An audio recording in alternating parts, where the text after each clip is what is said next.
네, 안녕하세요. 오늘 저희가 함께 들여다볼 자료들은 최근 국내 금융 및 보험 산업의 아주 흥미로운 변화들을 담고 있습니다. 뭐 거대한 인프라 투자 소식부터 AI 같은 첨단 기술 이야기, 또 당신의 지갑과 건강에 직결된 새로운 보험 상품들, 그리고 시장에 숨겨진 위험과 기회까지.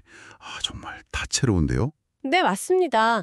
이게 그냥 하나하나 뉴스가 아니라 서로 이렇게 막 얽혀서 금융하고 보험 산업의 큰 그림을 보여주는 것 같아요. 네, 그렇죠. 특히 기술 혁신하고 소비자 권익 보호 이 두 가지 큰 흐름이 어떻게 산업 전체를 바꾸고 있는지 그걸 좀 주목해서 보시면 좋을 것 같습니다. 마치 금융시장의 최신 동향을 한눈에 볼 수 있는 지도 같다고 할까요? 저희 목표는 이 복잡한 정보들 속에서 당신에게 꼭 필요한 핵심과 의미를 뽑아내드리는 겁니다. 당신이 이 변화의 흐름을 놓치지 않도록 저희가 옆에서 알기 쉽게 풀어드릴게요. 자, 준비되셨나요? 네. 각각의 소식들이 단순한 정보를 넘어서 당신의 금융생활에 어떤 실질적인 영향을 미치는지 그 숨은 의미까지 한번 파헤쳐 보겠습니다. 좋습니다. 첫 번째 이야기는 진짜 규모가 큰 프로젝트네요. 이 수도권 교통의 핵심이 될 수도 있는 GTX B노선 사업, 여기에 무려 3조 원이 넘는 돈이 투입된다는 소식인데요. 신한은행이 주도해서 자금 조달에 성공했다고요? 그렇습니다. 총 3조 8,070억 원 규모의 프로젝트 금융 약정이 체결된 건데요. 신한은행뿐만 아니라 IBK 기업은행, 교보생명보험 이런 여러 금융기관들이 참여했습니다. 이야, 이 GTX B 노선은 송도, 인천대입구에서 남양주, 마석까지 한 82.8km 정도 되고요. 2031년 개통을 목표로 하고 있습니다. 3조 원이라니 정말 어마어마한 규모인데요. 이 자금 조달 성공에 갖는 의미는 뭘까요? 그냥 단순히 돈이 모였다는 것 이상일 텐데요. 네, 핵심은 이제 사업 안정성 확보거든요. 이런 대규모 인프라 사업은 아시다시피 예상치 못한 변수로 공사비가 늘어날 위험이 항상 있어요. 그렇죠. 그런데 이번에 필요한 자금을 안정적으로 확보하면서 그런 우려를 크게 덜었습니다. 계획대로 사업이 추진될 가능성이 높아졌다는 그런 신호죠. 아하. 당장은 아니더라도 완공 시점에는 당신의 출퇴근 시간 단축이라든지 아니면 수도권 내 이동 편의성 증진에 직접적인 영향을 줄 수 있습니다. 부동산 시장에도 물론 영향을 미치게 될 거고요. 장기적인 관점에서 우리 생활에 큰 변화를 가져올 수 있는 소식이군요. 이런 거시적인 투자와 함께 또 미래 기술에 대한 투자도 아주 뜨겁습니다. 특히 인공지능, AI 분야에 대한 정부와 기업들의 관심이 대단한데요. AI 특화 파운데이션 모델 프로젝트라는 게 추진된다고요? 네, 그 과기정통부하고 정보통신산업진흥원 니파라고 하죠. 거기서 주관하는 사업인데요. 예산만 350억 원 규모입니다. 350억. 여기서 주목할 점은 단순히 그냥 범용적인 AI가 아니라 금융, 물류, 의료처럼 특정 산업 분야에 딱 맞는, 그러니까 더 전문적이고 정확하고 안전한 그런 AI 모델을 만들겠다는 목표를 가졌다는 겁니다. 그냥 똑똑한 AI가 아니라 특화된 전문가 AI를 만들겠다는 거군요. 마치 특정 분야 박사 학위를 가진 AI를 키우는 느낌인데요. 카카오가 큰 빅테크 기업들도 관심을 보였다고요? 맞습니다. 카카오도 그렇고 코난테크놀로지, 또 의료 AI로 유명한 루닛 같은 기업들도 사업 설명회에 참여하면서 관심을 많이 보였어요. 단순히 기술력 가진 기업뿐 아니라 실제로 그 기술을 활용할 금융, 물류, 의료 이런 다양한 산업 분야 관계자들이 대거 참석했다는 점도 의미가 크고요. 선정된 2개 팀에게는 최신 GPU, 그러니까 AI 연산에 필수적인 거죠. 이 고성능 그래픽 처리 장치, 비천을 256장이나 지원하는 등 파격적인 혜택도 주어집니다. GPU 지원까지 정말 제대로 밀어주는 사업이네요. 이게 금융이나 보험 분야에는 구체적으로 어떤 영향을 줄 수 있을까요? 예를 들어서 금융 분야에서는 지금보다 훨씬 정교한 신용평가 모델이라든지 아니면 개인 맞춤형 금융상품 추천 이런 게 가능해질 수 있겠죠. 네네. 보험 분야에서는 또 고객 데이터를 분석해서 잠재적인 질병 위험을 예측하고 맞춤형 건강관리 솔루션을 제공한다거나 아니면 보험금 지급 심사 과정을 자동화하고 정확도를 높이는 데 활용될 수 있을 거고요. 이 프로젝트의 성과는 단순히 기술 발전을 넘어서 앞으로 당신이 경험하게 될 금융, 보험 서비스의 모습을 미리 보여주는 그런 창이라고 할 수 있습니다. 기술 이야기에 이어서 이번에는 당신의 건강과 노후 준비에 좀 더 가까운 소식입니다. 삼성화재에서 아주 흥미로운 보험 상품을 내놨어요. 이름부터 보험의 이치인데 중증 질환과 치매를 하나로 묶었다는 점이 독특합니다. 네, 핵심 아이디어는 살아가면서 변화하는 주요 건강 위험에 맞춰서 보장을 좀 유연하게 조절하는 거예요. 암, 뇌혈관 질환, 허혈성 심장 질환 같은 이런 중증 질환하고 또 노년기에 걱정이 커지는 치매를 하나의 특약으로 묶었죠. 오, 그러면서도 보험료는 기존에 각각 가입하는 것보다 한 15%에서 최대 30%까지 저렴하게 설계를 했다는 게 특징입니다. 와, 보험료 부담은 줄이면서 보장은 합쳤다니 솔깃한데요. 근데 어떻게 그게 가능하죠? 젊을 때랑 나이 들었을 때 필요한 보장이 다를 텐데. 네, 바로 그 점을 파고든 겁니다. 그러니까 상대적으로 젊은 시기에는 중증 질환에 대한 보장 비중을 높게 설정하고요. 가입자가 일정 연령, 예를 들어 65세, 이렇게 되면 자동으로 치매 보장 비중이 높아지도록 설계를 한 거죠. 아, 자동으로요? 네, 마치 카멜레온처럼 당신의 생애 주기에 맞춰서 보험이 스스로 모습을 바꾸는 셈이죠. 단순히 질병에 걸렸을 때 돈을 받는 것 이상의 기능도 있다고요? 뭐 예방이나 관리 측면의 서비스도 포함되어 있다면서요? 맞습니다. 이게 단순히 치료비 보장에 그치지 않고요. 건강검진 결과에 따라서 건강관리 지원금을 주거나 특정 질병 조기 진단 시 보험금을 지급하는 등 예방에 초점을 맞춘 기능들이 포함되어 있어요. 여기에 뭐 유전자 검사 서비스나 은퇴 후 자산관리 상담 같은 부가 서비스까지 더해서 질병 발생 전후에 관리까지 돕겠다는 그런 의지가 보입니다. 이런 상품의 등장은 보험의 역할이 단순한 사후 보상에서 사전 예방, 그리고 건강관리 파트너로 진화하고 있다는 걸 보여주는 좋은 사례라고 생각합니다. 고령화 시대에 정말 필요한 접근 방식이라는 생각이 드네요. 그런가 하면 한화생명에서는 조금 다른 각도에서 가족을 위한 제도를 선보였습니다. 보험금 청구권 신탁이라는 건데 이름이 좀 어렵네요. 이게 뭔가요? 네, 좀 어렵죠. 쉽게 말해서 사망보험금을 한 번에 다 주는 게 아니라 미리 정한 계획에 따라서 여러 번에 걸쳐 나눠줄 수 있도록 하는 제도입니다. 아, 보험 계약자가 이 보험금은 내가 죽으면 내 아이가 성년이 될 때까지 매달 얼마씩 생활비로 주세요. 뭐 이런 식으로 구체적인 지급 방법을 신탁회사에 맡겨두는 거죠. 그러니까 보험금 수령 방식을 미리 디자인하는 거군요. 어떤 경우에 유용하게 쓰일 수 있을까요? 예를 들면 어린 자녀나 아니면 장애를 가진 가족처럼 한 번에 큰 돈을 관리하기 어려운 유가족에게 안정적인 생활 자금을 꾸준히 지원하고 싶을 때 아주 유용하고요. 네. 또 뭐 상속세를 내야 할 때 필요한 자금을 미리 준비하거나 여러 상속인 간의 분쟁을 예방하는 등 상속 계획의 일부로도 활용될 수 있습니다. 이미 삼성생명이나 교보생명에서도 비슷한 제도를 운영 중이었는데 하나생명까지 가세하면서 앞으로 더 많은 사람이 이 제도를 활용하게 될 것으로 보입니다. 이 제도의 본질적인 가치는 혹시 모를 상황, 예를 들어 유가족이 보험금을 잘못 관리하거나 예상치 못한 문제로 금방 써버리는 것을 막고 계약자가 본래 의도했던 대로 소중한 사람을 위해 돈이 쓰이도록 안전장치를 마련하는 데 있습니다.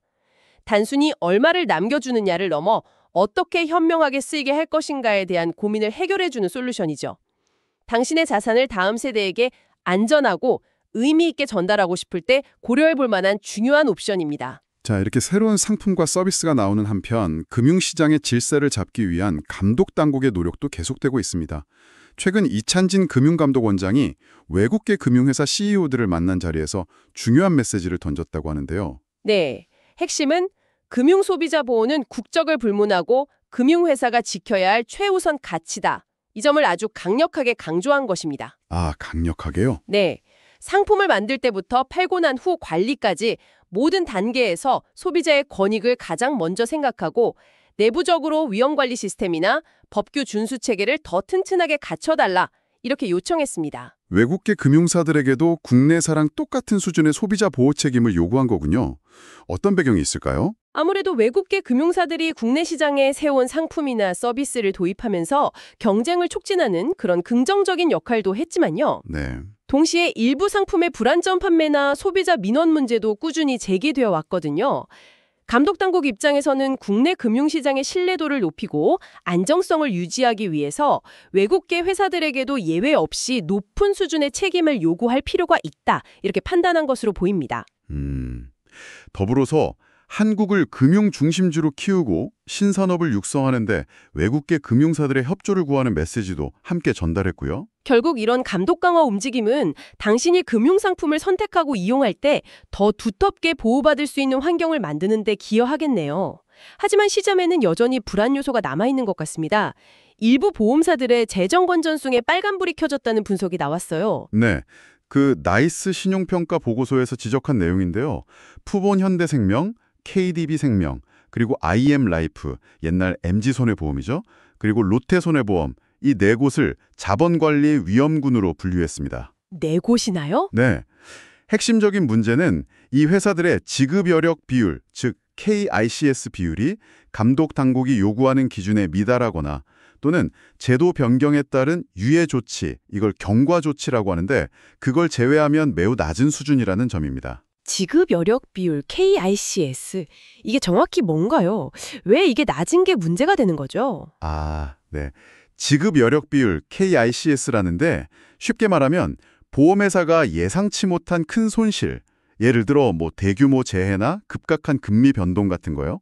그런 게 발생했을 때 보험 계약자에게 약속한 보험금을 제대로 지급할 수 있는 능력, 그걸 수치화한 지표예요. 자동차의 안전벨트나 건물의 내진 설계처럼 일종의 재무적 안전 완충 장치라고 보시면 됩니다. 이 비율이 낮다는 것은 그만큼 외부 충격에 버틸 체력이 약하다는 의미입니다. 구체적인 수치를 보니 좀 걱정이 되는데요. 푸본현대생명은 마이너스 10%, KDB생명은 43% 수준이라고요. 감독 기준이 보통 150% 이상 권고, 100% 미만이면 경영 개선 조치를 받는 걸로 아는데 상당히 심각한 수준 아닌가요? 네, 그게 경과 조치를 적용하지 않은 상태의 수치이긴 합니다만 어쨌든 근본적인 자본 구조가 취약하다는 것을 보여주는 지표들이죠. 나이스 신용평가에서는 단기적인 규제 완화만으로는 근본적인 해결이 어렵고 자기 자본 확충 같은 구조적인 개선이 필요하다, 이렇게 진단했습니다. 구조적 개선? 네, 특히 앞으로 금리가 하락하는 국면이 오면 이들 회사의 자본 부담이 더 커질 수 있다는 경고도 덧붙였고요. 당장 당신의 보험 계약에 문제가 생기는 것은 아니지만 장기적인 안정성 측면에서는 좀 주의 깊게 살펴볼 필요가 있는 부분입니다. 보험 가입 시 회사의 재무 건전성도 중요한 고려 요소 중 하나가 될 수 있겠죠.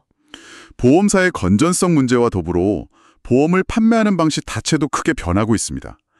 요즘 부업으로 보험 설계를 하는 엔잡러 설계사가 늘고 이들을 위한 디지털 플랫폼 경쟁이 아주 뜨겁다고 하는데요. 맞습니다. 메리츠라제의 메리츠 파트너스가 약 9,000명, 또 롯데손해보험의 원더가 약 4,000명의 부업 형태 설계사를 확보하면서 빠르게 새를 불리고 있어요. 와, 맞네요. 네, 이들은 주로 온라인 플랫폼을 통해 활동하면서 시간과 장소에 구애받지 않고 보험 영업을 할 수 있다는 장점이 있죠.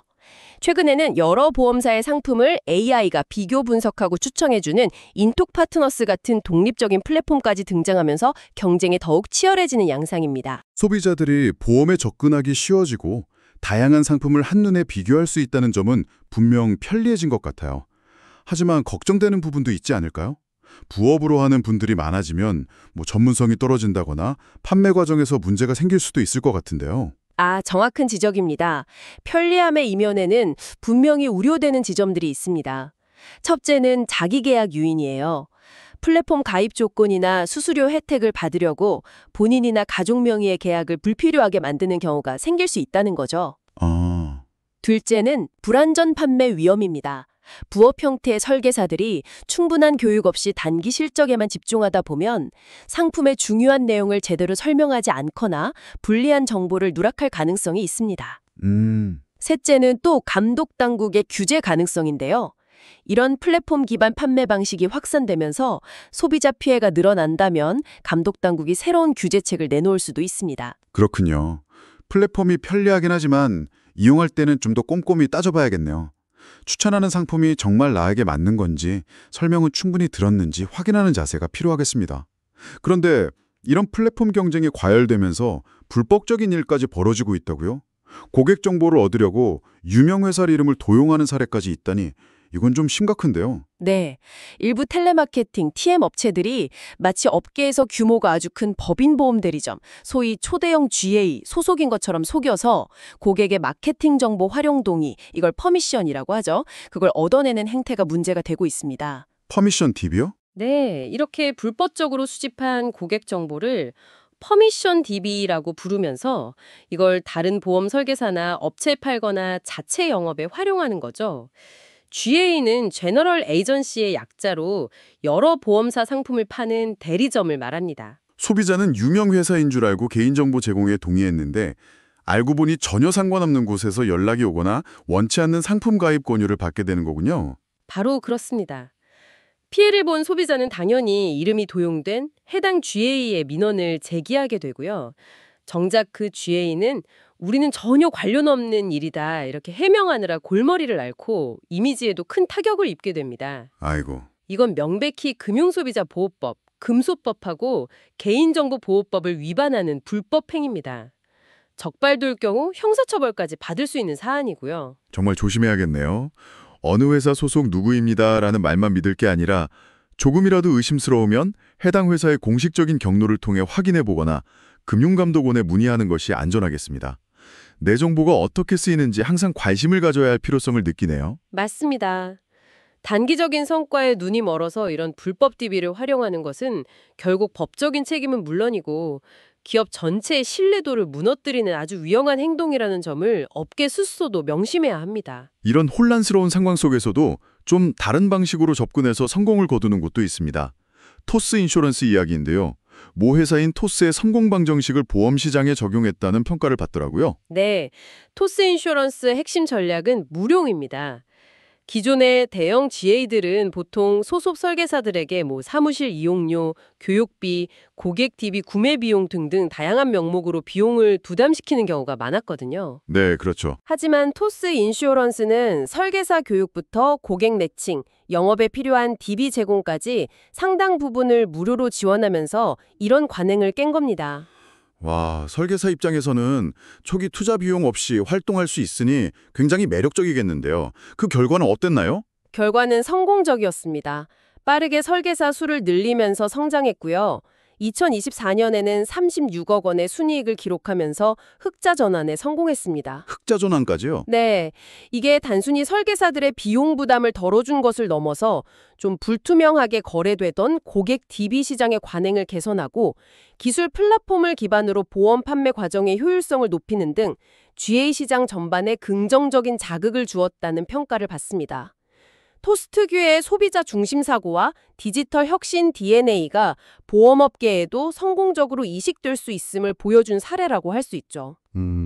물론 토스 인슈어런스 모델이 완벽하다고 할 순 없겠지만 이러한 새로운 시도는 기존 보험 판매 채널의 비효율성을 개선하고 장기적으로 시장 전체의 경쟁 구도와 서비스 방식을 변화시킬 수 있는 중요한 동력이 될 수 있다고 봅니다. 앞서 금융당국이 소비자 보호를 그토록 강조했지만 현실에서는 여전히 보험 관련 민원이 가장 많다는 통계가 나왔습니다.